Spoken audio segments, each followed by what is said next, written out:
Police কোনো বিশেষ রাজনৈতিক দলের নয়, বরং জনগণের। আইনের দৃষ্টিতে সবাই সমান, এই নীতিকে সামনে রেখেই বাংলাদেশ পুলিশকে আধুনিক, দক্ষ, প্রযুক্তি নির্ভর ও মানবিক বাহিনী হিসেবে গড়ে তোলার প্রত্যয় ব্যক্ত করেছেন স্বরাষ্ট্রমন্ত্রী সালাউদ্দিন আহমদ।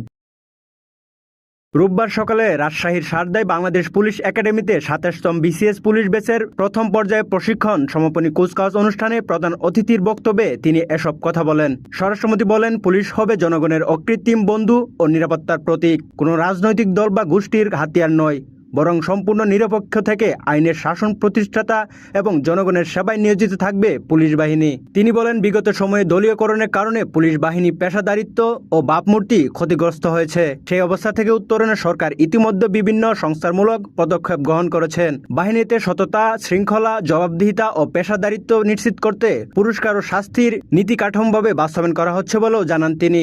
নবীন সহকারী পুলিশ সুপারের উদ্দেশ্যে স্বরাষ্ট্রমন্ত্রী বলেন, আইনের চোখে রাজপথের কর্মী, শ্রমিক, কৃষক কিংবা সাধারণ নাগরিক সবাই সমান। কোনো নাগরিক যেন সেবা নিতে এসে বৈষম্য বা হয়রানির শিকার না হন, সে বিষয়ে সর্বোচ্চ সতর্ক থাকার আহ্বান জানান তিনি। প্রিয় এসপি প্রফেশনালগণ, আপনারা সমাজে ন্যায় বিচার ও আইনের শাসন প্রতিষ্ঠায় এক গুরুত্বপূর্ণ পরিবর্তনের সৈনিক। আইনের প্রতি অবিচল আস্থা ও দেশের নাগরিকদের প্রতি দায়িত্ব ও জবাবদিহিতাই হবে আপনাদের কর্মের মূল ভিত্তি। মনে রাখবেন, আইনের চোখে সবাই সমান, সেটিই হোক কোনো রাজনৈতিক কর্মী বা প্রান্তিক কৃষক, যেই হোক, সেবা নিতে এসে কেউ যেন কোনো বৈষম্যের শিকার না হয়।